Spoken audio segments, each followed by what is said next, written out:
하겠습니다. 오늘 본문은 예수님께서 빌립과 나다나엘을 부르시는 장면입니다. 오늘 말씀을 통해서 우리가 하나님을 만나서 성장해 나가죠. 그 성장하는 그 신앙의 여정의 전체적인 그림을 볼 수 있고, 또 과연 우리가 신앙생활을 하고 있는데 궁극적인 목적이 뭐냐, 신앙생활을 왜 하느냐, 그것이 무엇인지를 알 수 있게 하는 그런 본문입니다. 예수님이 세례를 받으시고 지난주에 이제 수세주일로서 예수님 세례 받으신 장면을 우리가 함께 나누어 봤죠. 요단강에서 세례를 받으십니다. 세례를 받으시고 이제 43절에 오늘 본문 갈릴리로 나가려 하시다가 빌립을 만났다 기록하고 있습니다. 그 원어의 뜻은 조금 뉘앙스가 다르죠. 갈릴리로 가시려고 소원하셨다입니다. 다른 번역본을 보면 갈릴리로 가시려고 작정하셨다라고 표현하고 있습니다. 빌립과 나다나엘을 여러분 만나기 위해서 세례 받았던 그 요단강에서 요 갈릴리까지 얼마나 떨어져 있냐면요, 한 150km에서 200km 정도 떨어져 있습니다. 그 정도 먼 곳을 가시려고 열망하고 작정을 하셨다는 거예요. 왜요? 빌립과 나다나엘을 만나기 위해서입니다. 따라서 여러분, 빌립과 나다나엘과의 오늘 예수님과의 만남은 우연이 아닙니다. 예수님의 계획 속에 있었던 필연적인 만남이고, 주님의 명확한 지향과 주님의 엄청난 열심에 따른 당연한 결과가 빌립과 나다나엘과 예수님과의 만남 사건이라는 얘기입니다. 우리는 보통 우연하게 또 어떻게 하다가 예수님을 만나고 또 믿게 되는 것이라고 생각하는 관성이 은연중에 있습니다. 오늘도 나다나엘은 45절에서 인간적으로 보면 빌립의 전도를 받고 예수님을 만나는데, 그 전부터 48절을 보면 빌립이 나다나엘을 부르기 전부터 어떻게 하셨습니까? 이미 예수님은 보고 계셨어요. 그리고 그를 만나기 위해 갈릴리로 오시려고 소원하시고 작정하셨다라는 것입니다. 여러분, 신앙생활을 할 때 우리가 가장 중요한 축 중에 하나가 이 오시는 하나님에 대한 바른 믿음입니다. 하나님이 가만히 계시고, 아니면 나름 그분의 일을 막 하시다가 그분은 그분의 일을 하시고 나는 내 길을 가고 내 일을 하다가 어떻게 갑자기 우연히 만났어요, 예수님을. 그렇거나 아니면 그분은 그냥 뒷방에서 가만히 계셔. 하늘에 있어요. 하늘에 아주 그냥 거룩하고 무결점의 어떤 공간에서 나랑 먼 곳 어딘가에서 가만히 계시고, 내가 그분을 만나려면 어떻게 해야 돼요? 내가 열심히 찾음으로써 비로소 신앙생활이 형성된다고 생각할 때가 적지 않습니다. 그러나 신앙생활은 여러분 꼭 명심하셔야 됩니다. 우리의 열심으로 하는 것이 아닙니다. 우리의 열심이 아니라 하나님의 열심으로 하는 것입니다. 우리가 신앙생활을 진정 어리게 애쓴다 할 때, 열망한다 할 때 그 열심은요, 우리가 하나님을 찾아가려고 하는 열심이 아니고 하나님의 열심이 내 안에서 마음껏 작용하도록 나를 비우는 열심이어야 합니다. 로마서 8장 30절처럼 우리가 로마서 8장 전체 다 외웠지 않습니까? 지금은 옛날 일이죠. 네. 한 번 더 올해 우리가 작정하고 한번 다시 리바이벌 해볼 생각입니다. 로마서 8장 30절, 우리를 정하시고 부르시고 또 의롭다 하시고 마침내 영화롭게 하시는 것. 주어가 누구죠? 하나님이십니다. 주님이십니다. 그것을 밑바닥에 딱 뿌리에 두고 신앙생활을 해야 합니다. 오늘 병행 본문인 사무엘상 3장에서도 어린 사무엘을 부르시는 장면이거든요. 사무엘아, 사무엘아. 처음에 그 사무엘을 못 알아듣습니다. 아직 사람의 소리와 하나님의 소리를 분별할 수 있는 능력이 없는 거지요. 엘리 제사장님이 나를 부르시나. 그런데 어떻게 하십니까? 하나님께서는 알아들을 때까지 하나님이 어린 사무엘을 계속 부르십니다. 결국 알아듣고 그에 대해서 응답하시죠. 부르시기만 하셨나요? 그때 딱 알아보고 너 있었네 부르신 게 아니고, 사무엘의 어머니 누구죠? 한나가 아직 사무엘을 잉태하기 전부터 사무엘을 택정하셨습니다. 신비죠. 미리 보고 계십니다. 하나님의 계획 안에 다 있는 거예요. 우리는 꼭 우연 같아도 하나님의 차원에서는 그것이 우연이 아닌 겁니다. 오늘 또 다른 병행 본문, 우리가 교동문으로 읽었던 시편 139편, 아주 아름다운 시편이죠. 그 시편 139편에서도 하나님이 내 어머니 뱃속 모태에서 내 속 내장을 하나하나부터 다 신묘막측하게 나를 만드셨다. 그래서 그걸 만드셨는데, 세포 하나하나를 만드셨는데, 내가 세상에 나와서도 내가 앉고 일어섬, 또 멀리 가더라도 나의 행동거지, 생각들을 다 밝히 아신다. 내가 말한 것 한마디 한마디를 알지 못하시는 것이 하나도 없다라고 기록하고 있습니다. 여러분, 살아계신 하나님은 이미 와 계시는 겁니다. 하나님의 나라는 이미 와 있습니다. 너무나 가까이 계셔서 그 신비한 방식의 함께함을 우리의 감각으로 알아차리지 못할 뿐이지, 그분은 이미 와 계신 겁니다. 근데 그분과의 우리가 그분을 실제로 알아차리고 실제로 인격적인 만남이 이루어지기 전에는 내가 그분을 자기의 좁은 시야대로, 얼마 안 되는 용량의 생각으로 그 크신 하나님을 규정 짓습니다. 그걸 가리켜서 뭐라 그러죠? 죄라고 합니다. 인간의 죄입니다. 그 죄된 시야로 하나님을 규정 짓는 것을, 그렇게 이미지화된 하나님을 뭐라고 합니까? 그 우상이죠. 불상을 우상이라고 하는 게 아니고, 성경에서 말하는 우상은 하나님에 대한 왜곡된 이미지를 얘기합니다. 하나님을 하나님으로 보지 않고 자기가 주인이 되어서 자기의 뜻대로 하나님을 보고, 또 심지어는 그 하나님을 자기 밑에 두기도 합니다. 자기의 종처럼 부리기도 하죠. 알라딘의 램프처럼. 인간의 생각, 또 인간의 관념, 인간의 수많은 이데올로기 밑에 둡니다. 가룟 유다가 자신의 이데올로기 밑에 예수님을 따라다녔어도 주님을 있는 그대로 바라보지 못하고 자신의 이데올로기 밑에 뒀죠. 주님과 같이 함께 했으나 주님을 본 게 아닙니다. 빌립으로부터 오늘 본문에서 보면 나다나엘은 예수님의 이야기를 듣습니다.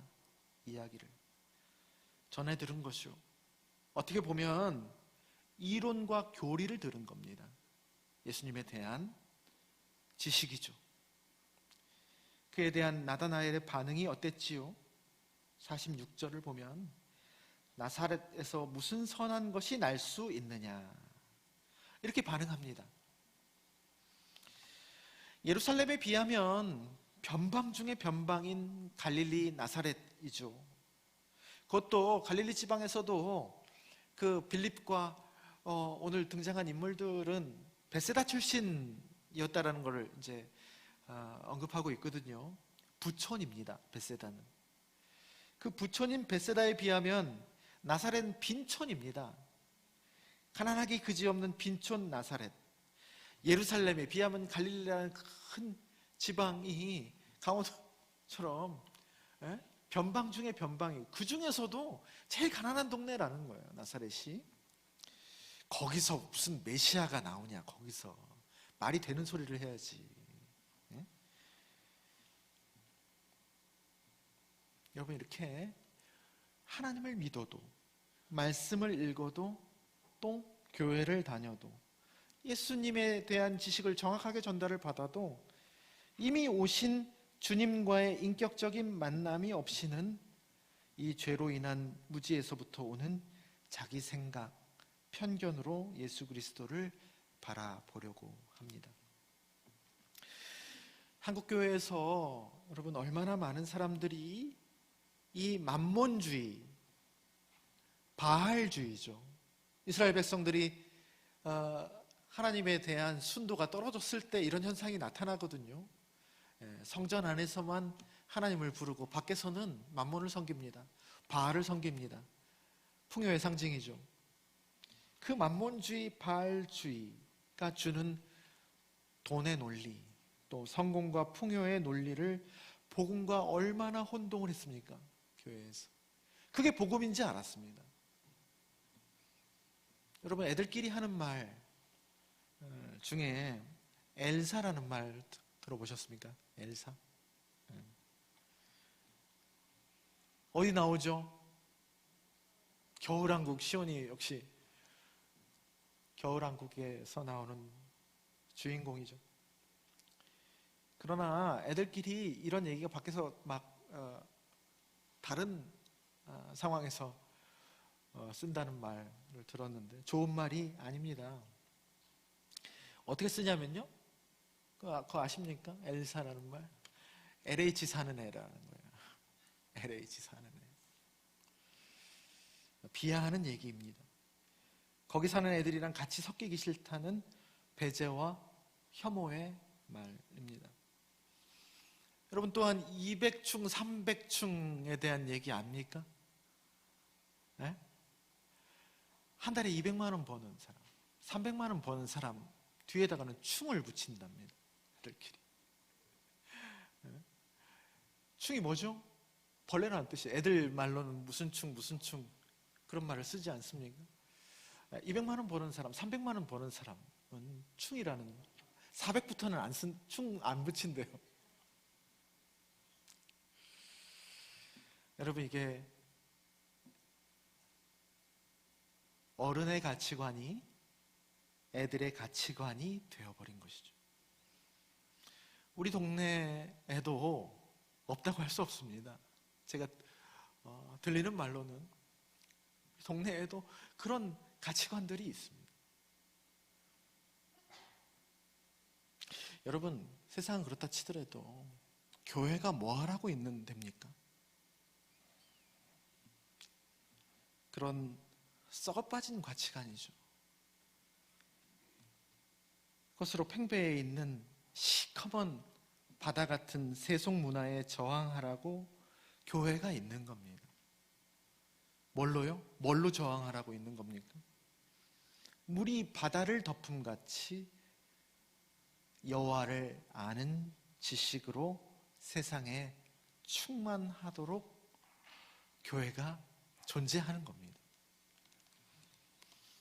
그런데 교회가 오히려 그런 세속가치에 편승하고 심지어는 그것을 부추기기도 하였다는 것은 부인할 수 없는 현실입니다. 복과 부요, 또 저주와 가난을 묘하게 연결시켰습니다. 여러분, 그것은 기독교와 거리가 멉니다. 기독교가 아닙니다. 예수 그리스도의 복음이 아닙니다. 하나님이 말이죠, 힘을 내려놓고 천한 육신이 되어서, 그것도 어디에 태어나셨습니까? 네? 마국간 말구유에 태어나셨어요. 예루살렘에 비하면 갈릴리에서도 제일 나사렛 사셨죠. 그 마찬가지로 마국간 말구유에서 태어나셔서 또 찢어지게 가난한 집에서 살다가 공생애를 시작하셔가지고 예수 몇 명 남기셨습니까? 꼴랑 12명 제자 남기고 그마저도 한 명 배신했죠. 돌아가실 때도 저주와 실패의 상징 중에 상징 아닙니까? 인간의 눈으로 보기에는 아이고 저런 인생 제일 밑바닥 인생이고, 죽을 때도 저렇게 죽는 실패한 인생이죠. 그 상징인 십자가에서 매달려 죽으셨다. 누가요? 우주보다 크신 하나님이 이 땅에 내려오셔서 제일 소외된 변방에 거하셨다. 그러나 세상의 편견으로 보면 이런 자리는요, 도무지 하나님이 계신다 할 수 없는 그런 자리죠. 그런 인생이죠. 그런데 거기에서 어떻게 된다는 얘기입니까? 복음이라는 것이 그 자리에서 바로 하나님이 신비하게 가장 맑게 드러나시고 능력을 최고로 베푸시는 자리가 된다라는 게 여러분 복음입니다. 그게 십자가 복음입니다. 고린도전서 1장 18절입니다. 십자가의 도가, 십자가의 자리, 십자가의 복음이 멸망하는 자들에게는 미련한 것이죠. 미련한 거예요. 저주받은 거예요. 그러나 구원을 받는 우리들에게는, 눈이 띄어진 우리들에게는, 복음을 받아들인 예수님 만난 우리들에게는 그 십자가의 자리가, 십자가의 복음이 뭐라는 것이죠? 최고의 하나님의 능력이 된다는. 그걸 어떻게 이해하겠습니까? 성령이 아니고는 이해할 수 없는 거예요. 그게 복음입니다. 그럼 복음을 전한다는 것이 뭐냐? 뭡니까? 그런 생각들 있잖아요. 세상의 가치관들, 관성대로 흘러가는 것들. 나다나엘도 그러지 않습니까? 예수님의 얘기를 듣고 어떻게 그런 나사렛 그 천한 동네에서, 그런 데에서 날 수 있겠습니까? 그런 생각들이 얼마나 복음과 거리가 먼지. 하나님이 이끌이시는 인생들은 그것과 아무런 상관이 없이 훨씬 더 위의 차원에서 팽팽 돌아가고 있다는 것을 알려주는 것이 복음을 전하는 거예요. 기쁜 소식을 전하는 겁니다.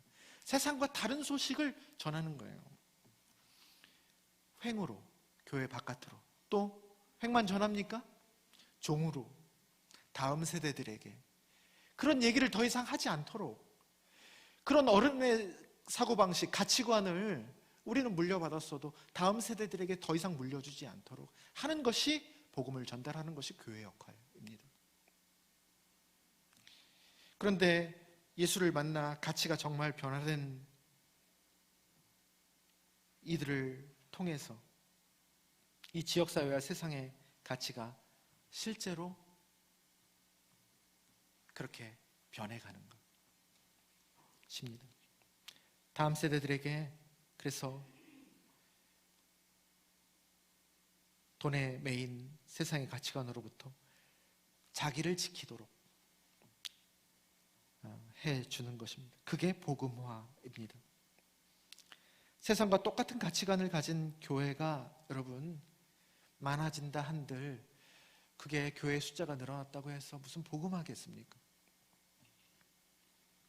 결국 내가 신앙생활을 한다는 것, 영적 여정을 간다는 것은 깨어남의 여정이라고 표현할 수 있겠습니다. 깨어남이 뭐죠? 영어로 enlightment입니다. 밝아지는 거죠. 빛이 비추어져서 밝아지는 것이죠. 밝아지면 뭐가 드러납니까? 이미 오신 예수님, 내 안에 진짜가 드러난다는 것입니다. 내 실존은 겉모습 보기에는 질그릇이지만 그 안에 진짜 진실은 보배가 담겨져 있다는 것을 자각하는 것입니다. 뭘 만들어내는 것이 아니고 밝히 깨어나서 확인하고 인식하고 동의하는 겁니다. 그래서 우리가 그럴 때마다 우리가 고백하는 게 뭐죠? 동의합니다. 내가 이제 밝히 알고 받아들였습니다. 그 말이 뭐죠? 아멘입니다. 그게 아멘이에요. 아멘은 그랬어요. 세상에 평범하고 우리가 그냥 익숙하게 관성적으로 해왔던 이 세상 가치관으로부터 저 안에 의미가 담겨져 있어요. 내가 이제 진실을 깨달았습니다. 아멘입니다. 아멘을 그래서 여러분 깨닫고 많이 하는 인생이 되기를 바랍니다. 나사렛에서 무슨 선한 것이 날 수 있냐? 나사렛 사람이면 볼장 다 본 거지 라는 살아온 환경이 만들어낸 편견에 쌓인 나다나엘이 빌립이 그러죠. 그런 얘기하니까 와서 보라. Come and see. 그 초대에 응하죠. 그래서 예수님을 직접 만납니다. 다가오신 예수님께 자기 마음을 여는 거죠. 눈을 여는 거죠. 그래서 직접 경험해 보니까 어떻게 됐습니까? 그 말 쏙 들어간 거예요. 달라졌거든요. 47절, 48절에 내 속에 있는 생각, 그동안 했던 행동들 예수님께서 싹 알고 계셨어요. 내 그런 편견들도 알고 계셨고 그 편견 너머에 있는 아주 간사함이 없는 순수한 보석 같은 모습을 예수님의 눈에는 보였던 겁니다. 얼마나 감격입니까? 주님과의 만남의 체험에 이런 것들이 다 들어있는 거예요.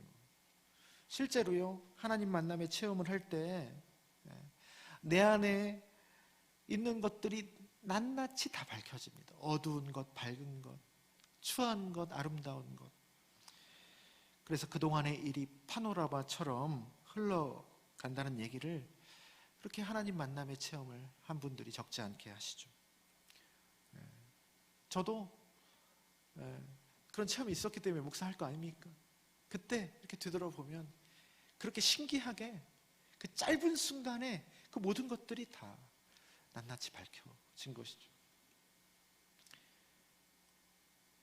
나다나엘도 49절에서 그에 대해서 당신은 하나님의 아들이시요 당신은 이스라엘의 임금이십니다. 이제 편견과 허상에서 벗어나는 거예요. 주님과의 만남을 통해서. 그래서 주님과의 만남은요, 과대포장된 거품도 없고 또 모자라지도 않은 담백하고 자연스러운 진실한 관계가 되는 것이죠. 그래서 예수를 만난다는 것은 자기 기만으로부터 벗어나는 겁니다. 허영하고 비슷한 말이 교만이거든요. 허영이 영어로 뭡니까? vain glory거든요. vain glory. 비어있는 영광이라는 거예요. 알맹이가 없는데 뭔가 빛나고 있어요. 인위적인 거죠. 안에 꽉 차서 그것이 자연스럽게 바라는 하나님의 영광 같은 빛남이 아니고 내 안에 텅텅 비어있는데 뭔가 빛을 발하고 있어요. 그건 가짜죠. 그게 허영입니다. 자기 기만이죠. 그것으로부터 예수님과의 만남은 그것으로부터 우리를 해방시켜준다라는 얘기입니다. 그게 신앙의 여정이 우리에게 선물하는 것입니다. 그런데 신앙의 여정은 여러분 그것으로 끝나는 것이 아닙니다. 50절 보면 이보다 더 큰 일을 보리라 라고 말씀하시죠. 여러분 거기에서 끝나는 게 아니고 그냥 내가 벗겨지고 그냥 하나님하고의 관계 이전 것을 돌아서고 내가 탈피하는 것에서 그치는 것이 아니고 어마어마한 신비로 초대되는 겁니다. 신적 차원으로 신의 성품에 참여하는 삶으로 부르시는 겁니다. 마지막 51절 진실로 진실로 이게 원어의 아멘 아멘입니다. 예수님이 이거는 정말로 귀를 열고 정말로 명심하거라. 이건 꼭 이루어진다. 라고 표현하는 예수님의 표현법이거든요. 진실로 진실로 너희에게 이르노니 하늘이 열리고 하나님의 사자들이 인자 위에 오르락 내리락 하는 것을 보리라. 여러분, 하늘이 열리고 하나님의 사자들이 오르락 내리락 하는 것, 이거 어디서 많이 본 장면이죠? 어디서 본 장면입니까? 창세기 28장의 야곱의 베델 체험 장면이죠. 그때 어땠습니까? 야곱이 있어도 죽고 또 도망가도 죽는 상황이죠. 그럼 막다른 곳에 인생이 몰려있을 그때에 그 광야 한복판에서 과연 하나님이 여기 계시거늘 내가 알지 못하였도다 고백했을 때 본 장면이 요 사다리 장면입니다. 그걸 예수님이 인용하신 거예요. 하늘과 땅이 사다리로 이어지는 그 신비를 그 자리에서 야곱이 본 겁니다. 여러분, 이게 기독교입니다. 그 가장 없을 것 같은 밑바닥의 자리에서 하나님의 가장 맑은 임재가 드러나는 것. 근데 51절에는 그 야곱의 사다리하고 좀 다른 하나의 표현이 덧붙여져 있죠. 하나님의 사자들이 무슨 표현이 있습니까? 인자 위에 오르락 내리락 하는 것을 보리라. 인자는 뭐죠? 인자? 사람의 아들이란 뜻이죠. 그것은 메시아를 가리키는 그 당시의 표현입니다. 예수 그리스도를 말하죠. 광야에서 하나님과의 만남의 장소가 어디였습니까? 이스라엘 백성들이 성막이었죠. 성막에서 하나님을 만났습니다. 예수 그리스도가 그 성막이 되어주셨다라는 것이 요한복음 1장이거든요. 곧 무슨 말입니까? 하나님과 사람이 만나는 자리가 광야에서는 성막이었는데 이제는 어디가 된 거예요? 성막 대신 예수 그리스도가 성부 하나님과 만나는 자리이다. 보이지 않는 하나님이 예수 그리스도 안에서 살아있게 만날 수 있다라는 얘기입니다. 예수 그리스도를 통해서 우리는 하나님과 실제로 만날 수 있는 겁니다. 예수님 어떻게 만납니까? 예수 그리스도를 온통 가리키고 있는 성경 말씀을 통해서 우리는 보이지 않는 하나님을 만나는 것이죠. 그래서 성경은 공부하는 게 아닙니다. 성경을 보면서 뭘 하는 거죠? 살아계신 하나님을 만나는 거예요. 내가 느끼든 느끼지 않든 빛이 비추어서 내 어두움이 인라이트먼트 되는 거예요. 예수 그리스도를 통하여 하는 기도, 예수 그리스도의 이름으로 기도합니다. 예수 그리스도를 통하여 기도한다라는 뜻이거든요. 그 기도를 통해서 뭐 하는 겁니까? 기도를 왜 합니까? 내가 원하는 것을 따내기 위해서, 이루기 위해서 합니까? 네? 기도는 하나님 만나기 위해서 하는 거예요. 기도를 통해서 하나님 만나는 겁니다. 예배는 왜 드립니까? 예배도 하나님과의 만남의 자리예요. 그래서 예배는 중보자 되신 예수님을 통하여 하늘에 전달되는 겁니다. 말씀과 기도와 예배만 예수님을 통해서 하늘과 땅이 이어지는 것인가요? 예수님을 모든 이름 위에 뛰어난 이름이라고 빌립보서에는 얘기하고 있죠. 모든 존재 위에 뛰어난 존재이신 부활하신 예수 그리스도가 모든 일상의 만남과 사건에 계셔서 하나님이 우리와 함께 하시는 그 임마누엘로서 우리와 존재하고 함께 존재하고 계신다라는 것이죠. 그래서 오늘 서신서 병행 목문인 고린도전서 6장 12절에서 20절 말씀은 너희가 성령의 전이다. 예배 부른 말씀으로 읽어드리지 않았습니까? 너희가 성령의 전이다. 그러니 너희 몸으로 하나님께 영광을 돌리라 그러거든요. 성령의 전이다. 성령을 따라 성령을 모시고 산다는 것은 내 안에 살아계신 그리스도 예수를 따라가고 드러내고 나는 죽고 그분이 살아감으로 하나님의 현존을 나타내는 것입니다. 그래서 예수 그리스도 안에서 하나님과의 만남이 이루어지고 내가 더 나아가서 하나님을 드러내는 엄청난 존재로까지 이르른다, 성장한다라는 얘기입니다. 오늘 말씀을 정리합니다. 주님은 그분의 열심으로 우리를 만나주시고 알아들을 때까지 포기하지 않으시고 또 우리를 부르시고 우리를 향해 추격하시고 추격하신다라는 표현이 어쩌면 정확할지도 모르겠습니다.